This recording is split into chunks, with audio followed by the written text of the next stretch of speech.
आशुतोष शशांक शेखर चंद्रमौलि चिदंबरा। कोटि कोटि प्रणाम शंभु, कोटि नमन दिगंबरा। ओम नमः शिवाय। शिव पुराण सुनने वाले सभी भक्तों का आज की कथा में हार्दिक स्वागत है। भगवान शिव और माता पार्वती की कृपा सदैव आप और आपके समस्त परिवार पर बनी रहे। और आज आप सुनने वाले हैं शिव पुराण की कथा का 5वां अध्याय। और जिन भक्तों ने इससे पहले की कथा नहीं सुनी है, इससे पहले के अध्याय नहीं सुने हैं, तो आज की कथा सुनने के बाद पहले के अध्याय भी जरूर सुन लीजिए। और कथा प्रारंभ करने से पहले रिक्वेस्ट है मेरी आप लोगों से कि अगर आप कथा सुनते हैं, वीडियो आपको अच्छी लगती है, तो वीडियो को लाइक जरूर किया कीजिए। इसके साथ ही कमेंट बॉक्स में भगवान शिव के नाम का जयकारा भी जरूर लगाइए। और अगर हो सके तो वीडियो को ज़्यादा से ज़्यादा शेयर कीजिए, जिससे कि दूसरे भक्त भी आज की कथा का लाभ ले सकें। और अब भगवान शिव का ध्यान करके आज की कथा का प्रारंभ करते हैं। ऋषियों ने कहा, प्रभु, अग्नि यज्ञ, देव यज्ञ, ब्रह्म यज्ञ, गुरु पूजा तथा ब्रह्म तृप्ति का हमारे समक्ष क्रमशः वर्णन कीजिए। सूत जी बोले, महर्षियों, गृहस्थ पुरुष अग्नि में सायंकाल और प्रातःकाल जो चावल आदि द्रव्य की आहुति देता है, उसी को अग्नि यज्ञ कहते हैं। जो ब्रह्मचर्य आश्रम में स्थित है, उन ब्रह्मचारियों के लिए समिधा का आधान ही अग्नि यज्ञ है। वे समिधा का ही अग्नि में हवन करें। ब्राह्मणों, ब्रह्मचर्य आश्रम में निवास करने वाले द्विजों का जब तक विवाह न हो जाए और वे औपासनाग्नि की प्रतिष्ठा न कर लें, तब तक उनके लिए अग्नि में समिधा की आहुति, व्रत आदि का पालन तथा विशेष यजन आदि ही कर्तव्य है, और यही उनके लिए अग्नि यज्ञ है। द्विजों, जिन्होंने बाह्य अग्नि को विसर्जित करके अपने आत्मा में ही अग्नि का आरोप कर लिया है, ऐसे वानप्रस्थियों और सन्यासियों के लिए यही हवन या अग्नि यज्ञ है कि वे विहित समय पर हितकर, परिमित और पवित्र अन्न का भोजन कर लें। ब्राह्मणों, सायंकाल अग्नि के लिए दी हुई आहुति संपत्ति प्रदान करने वाली होती है, ऐसा जानना चाहिए। और प्रातःकाल सूर्यदेव को दी हुई आहुति आयु की वृद्धि करने वाली होती है। यह बात अच्छी तरह समझ लेनी चाहिए। दिन में अग्निदेव सूर्य में ही प्रविष्ट हो जाते हैं, अतः प्रातःकाल सूर्य को दी हुई आहुति भी अग्नि यज्ञ के ही अंतर्गत आती है। इस प्रकार यह अग्नि यज्ञ का वर्णन किया गया। इंद्र आदि समस्त देवताओं के उद्देश्य से अग्नि में जो आहुति दी जाती है, उसे देव यज्ञ समझना चाहिए। स्थालीपाक आदि यज्ञों को देव यज्ञ ही मानना चाहिए। और लौकिक अग्नि में प्रतिष्ठित जो चूड़ाकरण आदि संस्कार निमित्तक हवन कर्म है, उन्हें भी देव यज्ञ के ही अंतर्गत जानना चाहिए। अब ब्रह्म यज्ञ का वर्णन सुनो। द्विज को चाहिए कि वह देवताओं की तृप्ति के लिए निरंतर ब्रह्म यज्ञ करे। वेदों का जो नित्य अध्ययन या स्वाध्याय होता है, उसी को ब्रह्म यज्ञ कहा गया है। प्रातःकाल नित्य कर्म के अनंतर सायंकाल तक ब्रह्म यज्ञ किया जा सकता है। इसके बाद रात में इसका विधान नहीं है। अग्नि के बिना देव यज्ञ कैसे संपन्न होता है, इसे तुम लोग श्रद्धा से और आदर पूर्वक सुनो। सृष्टि के आरंभ में सर्वज्ञ, दयालु और सर्वसमर्थ महादेव जी ने समस्त लोगों के उपकार के लिए वारों की कल्पना की। वे भगवान शिव संसार रूपी रोग को दूर करने के लिए वैद्य हैं, उसके ज्ञाता तथा समस्त औषधों के भी औषध हैं। उन भगवान ने पहले अपने वार की कल्पना की, जो आरोग्य प्रदान करने वाला है। तत्पश्चात अपनी माया शक्ति का वार बनाया, जो संपत्ति प्रदान करने वाला होता है। जन्म काल में दुर्गतिग्रस्त बालक की रक्षा के लिए उन्होंने कुमार के वार की कल्पना की। तत्पश्चात सर्वसमर्थ महादेव जी ने आलस्य और पाप की निवृत्ति तथा समस्त लोगों का हित करने की इच्छा से लोक रक्षक भगवान विष्णु का वार बनाया। उसके बाद सबके स्वामी भगवान शिव ने पुष्टि और रक्षा के लिए आयुःकर्ता त्रिलोक सृष्टा परमेष्ठी ब्रह्मा का आयुष कारक वार बनाया, जिससे संपूर्ण जगत के आयुष्य की सिद्धि हो सके। इसके बाद तीनों लोकों की वृद्धि के लिए पहले पुण्य पाप की रचना हो जाने पर उनके करने वाले लोगों को शुभाशुभ फल देने के लिए भगवान शिव ने इंद्र और यम के वारों का निर्माण किया। ये दोनों वार क्रमशः भोग देने वाले तथा लोगों के मृत्यु भय को दूर करने वाले हैं। इसके बाद सूर्य आदि 7 ग्रहों को, जो अपने ही स्वरूप भूत तथा प्राणियों के लिए सुख दुख के सूचक हैं, भगवान शिव ने उपर्युक्त 7 वारों का स्वामी निश्चित किया। और वे सबके सब ग्रह नक्षत्रों के ज्योतिर्मय मंडल में प्रतिष्ठित हैं। शिव के वार या दिन के स्वामी सूर्य हैं। शक्ति संबंधी वार के स्वामी सोम हैं। कुमार संबंधी दिन के अधिपति मंगल हैं। विष्णुवार के स्वामी बुध हैं। ब्रह्मा जी के वार के अधिपति बृहस्पति हैं। इंद्रवार के स्वामी शुक्र और यमवार के स्वामी शनिश्चर हैं। अपने अपने वार में की हुई उन देवताओं की पूजा अपने अपने फल को देने वाली होती है। सूर्य आरोग्य के और चंद्रमा संपत्ति के दाता है। मंगल व्याधियों का निवारण करते हैं, बुध पुष्टि देते हैं, बृहस्पति आयु की वृद्धि करते हैं, शुक्र भोग देते हैं और शनिश्चर मृत्यु का निवारण करते हैं। ये 7 वारों के क्रमशः फल बताए गए हैं जो उन देवताओं की प्रीति से प्राप्त होते हैं। अन्य देवताओं की भी पूजा का फल देने वाले भगवान शिव ही हैं। देवताओं की प्रसन्नता के लिए पूजा की 5 प्रकार की पद्धति बनाई गई। उन देवताओं के मंत्रों का जप करना यह पहला प्रकार है और उनके लिए होम करना दूसरा प्रकार है। दान करना तीसरा तथा तप करना चौथा प्रकार है। किसी वेदी पर, प्रतिमा में, अग्नि में अथवा ब्राह्मण के शरीर में आराध्य देवता की भावना करके 16 उपचारों से उनकी पूजा या आराधना करना ये 5वां प्रकार है। इनमें पूजा के उत्तरोत्तर आधार श्रेष्ठ है। पूर्व के अभाव में उत्तरोत्तर आधार का अवलंबन करना चाहिए। दोनों नेत्रों तथा मस्तक के रोग में और कुष्ठ रोग की शांति के लिए भगवान सूर्य की पूजा करके ब्राह्मणों को भोजन कराएं। तदनंतर 1 दिन, 1 मास, 1 वर्ष अथवा 3 वर्ष तक लगातार ऐसा साधन करना चाहिए। इससे यदि प्रबल प्रारब्ध का निर्माण हो जाए तो रोग एवं जरा आदि रोगों का नाश हो जाता है और इष्ट देव के नाम मंत्रों का जप आदि साधनवार आदि के अनुसार फल देते हैं। रविवार को सूर्यदेव के लिए, अन्य देवताओं के लिए तथा ब्राह्मणों के लिए विशिष्ट वस्तु अर्पित करें। यह साधन विशिष्ट फल देने वाला होता है तथा इसके द्वारा विशेष रूप से पापों की शांति होती है। सोमवार को विद्वान पुरुष संपत्ति की प्राप्ति के लिए लक्ष्मी आदि की पूजा करे तथा सपत्नीक ब्राह्मण को घृतपक्व अन्न का भोजन कराए, यानी कि शुद्ध घी में बना हुआ भोजन कराए। और मंगलवार को रोगों की शांति के लिए काली आदि की पूजा करें तथा उड़द, मूंग एवं अरहर की दाल आदि से युक्त अन्न ब्राह्मणों को भोजन कराएं। बुधवार को विद्वान पुरुष दधि युक्त अन्न से भगवान विष्णु का पूजन करें। ऐसा करने से सदा पुत्र, मित्र और कलत्र आदि की पुष्टि होती है। जो दीर्घायु होने की इच्छा रखता है वह गुरुवार को देवताओं की पुष्टि के लिए वस्त्र, यज्ञोपवीत तथा घृत मिश्रित खीर से यजन पूजन करे। भोगों की प्राप्ति के लिए शुक्रवार को एकाग्रचित्त होकर देवताओं का पूजन करें और ब्राह्मणों की तृप्ति के लिए षड्रस युक्त अन्न दें। इसी प्रकार स्त्रियों की प्रसन्नता के लिए सुंदर वस्त्र आदि का विधान करें। शनिश्चर अपमृत्यु का निवारण करने वाला है। उस दिन बुद्धिमान पुरुष रुद्र आदि की पूजा करें और तिल के होम से और दान से देवताओं को संतुष्ट करके ब्राह्मणों को तिल मिश्रित अन्न भोजन कराएं। जो इस तरह देवताओं की पूजा करेगा वह आरोग्य आदि फल का भागी होगा। देवताओं के नित्य पूजन, विशेष पूजन, स्नान, दान, जप, होम तथा ब्राह्मण तर्पण आदि में एवं रवि आदि वारों में विशेष तिथि और नक्षत्रों का योग प्राप्त होने पर विभिन्न देवताओं के पूजन में सर्वज्ञ जगदीश्वर भगवान शिव ही उन देवताओं के रूप में पूजित हो सब लोगों को आरोग्य आदि फल प्रदान करते हैं। देश, काल, पात्र, द्रव्य, श्रद्धा एवं लोक के अनुसार उनके तारतम्य क्रम का ध्यान रखते हुए महादेव जी आराधना करने वाले लोगों को आरोग्य आदि फल देते हैं। शुभ यानी मांगलिक कर्म के आरंभ में और अशुभ यानी अंत्येष्टि आदि कर्म के अंत में तथा जन्म नक्षत्रों के आने पर गृहस्थ पुरुष अपने घर में आरोग्य आदि की समृद्धि के लिए सूर्य आदि ग्रहों का पूजन करे। इससे सिद्ध है कि देवताओं का यजन संपूर्ण अभिष्ट वस्तुओं को देने वाला है। ब्राह्मणों का देव यजन कर्म वैदिक मंत्रों के साथ होना चाहिए। यहाँ ब्राह्मण शब्द क्षत्रिय और वैश्य का भी उपलक्षण है। शूद्र आदि दूसरों का देव यज्ञ तांत्रिक विधि से होना चाहिए। शुभ फल की इच्छा रखने वाले मनुष्यों को 7 ही दिन अपनी शक्ति के अनुसार सदा देव पूजन करना चाहिए। निर्धन मनुष्य तपस्या यानी व्रत आदि के कष्ट सहन द्वारा और धनी धन के द्वारा देवताओं की आराधना करे। वह बार बार श्रद्धा पूर्वक इस तरह के धर्म का अनुष्ठान करता है और बारंबार पुण्य लोकों में नाना प्रकार के फल भोग कर पुनः इस पृथ्वी पर जन्म ग्रहण करता है। धनवान पुरुष सदा भोग सिद्धि के लिए मार्ग में वृक्ष आदि लगाकर लोगों के लिए छाया की व्यवस्था करे। जलाशय, कुआं, बावड़ी और पोखरे बनवाए। वेद शास्त्रों की प्रतिष्ठा के लिए पाठशाला का निर्माण करे तथा अन्यान्य प्रकार से भी धर्म का संग्रह करता रहे। धनी को यह सब कार्य सदा ही करते रहना चाहिए। समयानुसार पुण्य कर्मों के परिपाक से अंतःकरण शुद्ध होने पर ज्ञान की सिद्धि हो जाती है।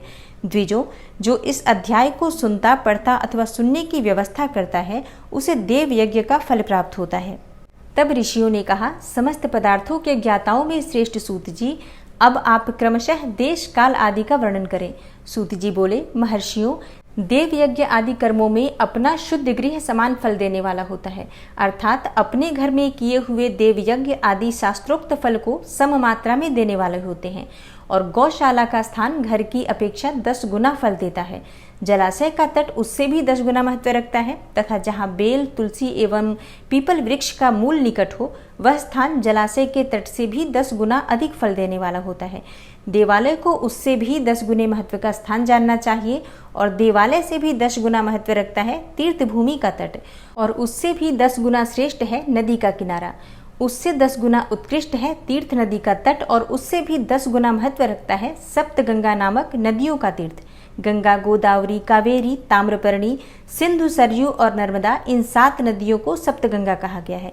समुद्र के तट का स्थान इससे भी 10 गुना पवित्र माना गया है और पर्वत के शिखर का प्रदेश समुद्र तट से भी 10 गुना पावन है। और सबसे अधिक महत्व का वह स्थान जानना चाहिए जहाँ मन लग जाए। यहाँ तक देश का वर्णन हुआ। अब काल का तारतम्य बताया जाता है। सत्य युग में यज्ञ, दान और कर्म पूर्ण फल देने वाले होते हैं, ऐसा जानना चाहिए और त्रेता युग में उसका 3/4 फल मिलता है। द्वापर में सदा आधे ही फल की प्राप्ति कही गई है और कलयुग में 1/4 ही फल की प्राप्ति समझनी चाहिए और आधा कलयुग बीतने पर उस 1/4 फल में से भी 1/4 कम हो जाता है। शुद्ध अंतःकरण वाले पुरुष को शुद्ध एवं पवित्र दिन समफल देने वाला होता है। ये विद्वान ब्राह्मणों, सूर्य संक्रांति के दिन किया हुआ सत्कर्म पूर्वोक्त शुद्ध दिन की अपेक्षा 10 गुना अधिक फल देने वाला होता है, यह जानना चाहिए और उससे भी 10 गुना अधिक महत्व उस कर्म का है जो विषुव नामक योग में किया जाता है। दक्षिणायन आरंभ होने के दिन अर्थात कर्क की संक्रांति में किए हुए पुण्य कर्म का महत्व विषुव से भी 10 गुना अधिक माना गया है। उससे भी 10 गुना मकर संक्रांति में और उससे भी 10 गुना चंद्र ग्रहण में किए हुए पुण्य का महत्व है। सूर्य ग्रहण का सबसे उत्तम महत्व है। सूर्य ग्रहण में किए गए पुण्य कर्म का फल चंद्र ग्रहण से भी अधिक और पूर्ण मात्रा में होता है। इस बात को विज्ञ पुरुष जानते हैं। जगत रूपी सूर्य का राहु रूपी विष से संयोग होता है, इसलिए सूर्य ग्रहण का समय रोग प्रदान करने वाला होता है। अतः उस विष की शांति के लिए उस समय स्नान, दान और जप करें। वह काल विष की शांति के लिए उपयोगी होने के कारण पुण्यप्रद माना गया है। जन्म नक्षत्र के दिन तथा व्रत की पूर्ति के दिन का समय सूर्य ग्रहण के समान ही समझा जाता है, परंतु महापुरुषों के संग का काल करोड़ों सूर्य ग्रहण के समान पावन है, ऐसा ज्ञानी पुरुष जानते और मानते हैं। तपोनिष्ठ योगी और ज्ञानविष्ट यति ये पूजा के पात्र हैं, क्योंकि ये पापों के नाश में कारण होते हैं। जिसने 24 लाख गायत्री का जप कर लिया हो वह ब्राह्मण भी पूजा का उत्तम पात्र है। वह संपूर्ण फलों और भोगों को देने में समर्थ है। जो पतन से त्राण करता अर्थात नरक में गिरने से बचाता है, उसके लिए इसी गुण के कारण शास्त्र में पात्र शब्द का प्रयोग होता है। वह दाता का पातक से त्राण करने के कारण पात्र कहलाता है। गायत्री अपने गायक का पतन से त्राण करती है, इसलिए वह गायत्री कहलाती है। जैसे इस लोक में जो धनहीन है वह दूसरों को धन नहीं देता, जो यहाँ धनवान है वही दूसरों को धन दे सकता है, उसी तरह जो स्वयं शुद्ध और पवित्रात्मा है वही दूसरे मनुष्यों का त्राण या उद्धार कर सकता है। जो गायत्री का जप करके शुद्ध हो गया हो वही शुद्ध ब्राह्मण कहलाता है। इसलिए दान, जप, होम और पूजा सभी कर्मों के लिए वही शुद्ध पात्र है और ऐसा ब्राह्मण ही दान तथा रक्षा करने की पात्रता रखता है। स्त्री हो या पुरुष, जो भी भूखा हो वही अन्नदान का पात्र है। जिसको जिस वस्तु की इच्छा हो उसे वह वस्तु बिना मांगे ही दे दी जाए तो दाता को उस दान का पूरा पूरा फल प्राप्त होता है। ऐसी महर्षियों की मान्यता है। जो सवाल या याचना करने के बाद दिया गया हो वह दान आधा ही फल देने वाला माना गया है। अपने सेवक को दिया हुआ दान 1/4 फल देने वाला होता है। हे विप्रवरों, जो जाति मात्र से ब्राह्मण है और दीनता पूर्वक वृत्ति से जीवन बिताता है, उसे दिया हुआ धन का दान दाता को भूतल पर 10 वर्षों तक भोग प्रदान करने वाला होता है। वही दान यदि वेद वेत्ता ब्राह्मण को दिया जाए तो वह स्वर्गलोक में देवताओं के वर्ष से 10 वर्षों तक दिव्य भोग देने वाला होता है। शील और उच्च वृत्ति से लाया हुआ और गुरु दक्षिणा में प्राप्त हुआ अन्न धन शुद्ध द्रव्य कहलाता है। उसका दान दाता को पूर्ण फल देने वाला बताया गया है। क्षत्रियों का शौर्य से कमाया हुआ, वैश्यों का व्यापार से आया हुआ और शूद्रों का सेवा वृत्ति से प्राप्त किया हुआ धन भी उत्तम द्रव्य कहलाता है। धर्म की रक्षा करने वाली स्त्रियों को जो धन पिता एवं पति से मिला हुआ हो उनके लिए वह उत्तम द्रव्य है। गौ आदि 12 वस्तुओं का चैत्र आदि 12 महीनों में क्रमशः दान करना चाहिए। गऊ, भूमि, तिल, सुवर्ण, घी, वस्त्र, धान्य, गुड़, चांदी, नमक, कोहड़ा और कन्या, यही वे 12 वस्तुएं हैं। इनमें गोदान से कायिक, वाचिक और मानसिक पापों का निवारण होता है तथा कायिक आदि पुण्य कर्मों की पुष्टि होती है। ब्राह्मणों, भूमि का दान इहलोक और परलोक में प्रतिष्ठा यानी कि आश्रय की प्राप्ति कराने वाला होता है। तिल का दान बलवर्धक एवं मृत्यु का निवारक होता है। सुवर्ण का दान जठराग्नि को बढ़ाने वाला तथा वीर्यदायक होता है। घी का दान पुष्टिकारक होता है। वस्त्र का दान आयु की वृद्धि कराने वाला होता है, ऐसा जानना चाहिए। धान्य का दान अन्न धन की समृद्धि में कारण होता है। गुड़ का दान मधुर भोजन की प्राप्ति कराने वाला होता है और चांदी के दान से वीर्य की वृद्धि होती है। लवण का दान करने से सडरस भोजन की प्राप्ति होती है। सब प्रकार का दान सारी समृद्धि की सिद्धि के लिए होता है। विज्ञ पुरुष कुष्मांड के दान को पुष्टिदायक मानते हैं। कन्या का दान आजीवन भोग देने वाला माना गया है। ब्राह्मणों, वह लोक और परलोक में भी संपूर्ण भोगों की प्राप्ति कराने वाला होता है। विद्वान पुरुष को चाहिए कि जिन वस्तुओं से श्रवण आदि इंद्रियों की तृप्ति होती है उनका सदा दान करे। श्रोत्र आदि 10 इंद्रियों के जो शब्द आदि 10 विषय हैं उनका दान किया जाए तो वे भोगों की प्राप्ति कराते हैं तथा दिशा आदि इंद्रिय देवताओं को संतुष्ट करते हैं। वेद और शास्त्रों को गुरुमुख से ग्रहण करके गुरु के उपदेश से अथवा स्वयं ही बोध प्राप्त करने के पश्चात जो बुद्धि का यह निश्चय होता है कि कर्मों का फल अवश्य मिलता है, इसी को उच्च कोटि की आस्तिकता यानी कि धर्म में विश्वास करना कहा जाता है। भाई, बंधु अथवा राजा के भय से जो आस्तिकता, बुद्धि या श्रद्धा होती है वह कनिष्ठ श्रेणी की आस्तिकता होती है। जो सर्वथा दरिद्र है, जिसके पास सभी वस्तुओं का अभाव है, वह वाणी अथवा कर्म यानी कि शरीर द्वारा यजन करे। मंत्र, स्तोत्र और जप आदि को वाणी द्वारा किया गया यजन समझना चाहिए तथा तीर्थ यात्रा और व्रत आदि को विद्वान पुरुष शारीरिक यजन मानते हैं। जिस किसी भी उपाय से थोड़ा हो या बहुत देवतार्पण बुद्धि से जो कुछ भी दिया अथवा किया जाए वह दान या सत्कर्म भोगों की प्राप्ति कराने में समर्थ होता है। तपस्या और दान ये 2 कर्म मनुष्य को सदा करने चाहिए तथा ऐसे गृह का दान करना चाहिए जो अपने वर्ण और गुण से सुशोभित हो। बुद्धिमान पुरुष देवताओं की तृप्ति के लिए जो कुछ देते हैं वह अतिशय मात्रा में और सब प्रकार के भोग प्रदान करने वाला होता है। उस दान से विद्वान पुरुष इस लोक और परलोक में उत्तम जन्म और सदा सुलभ होने वाला भोग पाता है। ईश्वरार्पण बुद्धि से ज्ञान, दान आदि कर्म करके मनुष्य मोक्ष फल का भागी होता है। तब ऋषि बोले, हे प्रभु महामुने, आप हमारे लिए क्रमशः षडलिंग स्वरूप प्रणव का महात्म्य तथा शिव भक्त के पूजन का प्रकार बताइए। सूत जी ने कहा, महर्षियों, आप लोग तपस्या के धनी हैं। आपने यह बड़ा सुंदर प्रश्न उपस्थित किया है, किंतु इसका ठीक ठीक उत्तर महादेव जी ही जानते हैं, दूसरा कोई नहीं। तथापि भगवान शिव की कृपा से ही मैं इस विषय का वर्णन करूंगा। वे भगवान शिव हमारी और आप लोगों की रक्षा का भारी भार बारंबार स्वयं ही ग्रहण करें। प्र नाम है प्रकृति से उत्पन्न संसार रूपी महासागर का। प्रणव इसे पार करने के लिए दूसरी नव यानी कि नाव है, इसलिए इस ओंकार को प्रणव की संज्ञा देते हैं।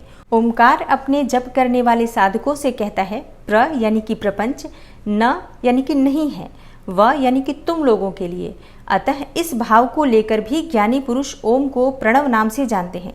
और इसका दूसरा भाव इस प्रकार से है, प्र यानी कि प्रकर्षेण, न यानी कि नयेत, वह यानी कि युष्मान मोक्षम इति वा प्रणवः, अर्थात यह तुम सब उपासकों को बलपूर्वक मोक्ष तक पहुंचा देगा। इस अभिप्राय से भी इसे ऋषिमुनि प्रणव कहते हैं। अपना जप करने वाले योगियों के तथा अपने मंत्र की पूजा करने वाले उपासक के समस्त कर्मों का नाश करके यह दिव्य नूतन ज्ञान देता है, इसलिए भी इसका नाम प्रणव है। और उन माया रहित महेश्वर को ही नव अर्थात नूतन कहते हैं। वे परमात्मा प्रकृष्ट रूप से नव अर्थात शुद्ध स्वरूप हैं, इसलिए प्रणव कहलाते हैं। प्रणव साधक को नव अर्थात नवीन शिव स्वरूप कर देता है, इसलिए भी विद्वान पुरुष इसे प्रणव के नाम से जानते हैं। अथवा प्रकृष्ट रूप से नव दिव्य परमात्म ज्ञान प्रकट करता है, इसलिए यह प्रणव है। जो सत्य, अहिंसा आदि धर्मों से युक्त हो भगवान शिव के पूजन में तत्पर रहते हैं, वे काल चक्र को पार कर जाते हैं। और काल चक्रेश्वर की सीमा तक जो विराट महेश्वर लोक बताया गया है, उससे ऊपर वृषभ के आकार में धर्म की स्थिति है। वह ब्रह्मचर्य का मूर्तिमान रूप है। उसके सत्य, शौच, अहिंसा और दया ये 4 पाद यानी कि 4 पैर हैं। वह साक्षात शिवलोक के द्वार पर खड़ा है। क्षमा उसके सींग है, शम कान है और वह वेद ध्वनि रूपी शब्द से विभूषित है। आस्तिकता उसके दोनों नेत्र हैं। विश्वास ही उसकी श्रेष्ठ बुद्धि एवं मन है। क्रिया आदि धर्म रूपी जो वृषभ है वे कारण आदि में स्थित है और उस क्रिया रूप वृषभाकार धर्म पर कालातीत शिव आरूढ़ होते हैं। ब्रह्मा, विष्णु और महेश्वर की जो अपनी अपनी आयु है उसी को दिन कहते हैं। जहाँ धर्म रूपी वृषभ की स्थिति है उससे ऊपर न दिन है न रात्रि, और वहाँ जन्म मरण आदि भी नहीं है। ऋषि बोले, सर्वज्ञों में श्रेष्ठ सूत जी, बंधन और मोक्ष का स्वरूप क्या है, यह हमें बताइए। सूत जी ने कहा, महर्षियों, मैं बंधन और मोक्ष का स्वरूप तथा मोक्ष के उपाय का वर्णन करूंगा, तुम लोग आदर पूर्वक सुनो। जो प्रकृति आदि 8 बंधनों से बंधा हुआ है वह जीव बद्ध कहलाता है, और जो उन 8 बंधनों से छूटा हुआ है उसे मुक्त कहते हैं। प्रकृति आदि को वश में कर लेना मोक्ष कहलाता है। बंधन आगंतुक है और मोक्ष स्वतः सिद्ध है।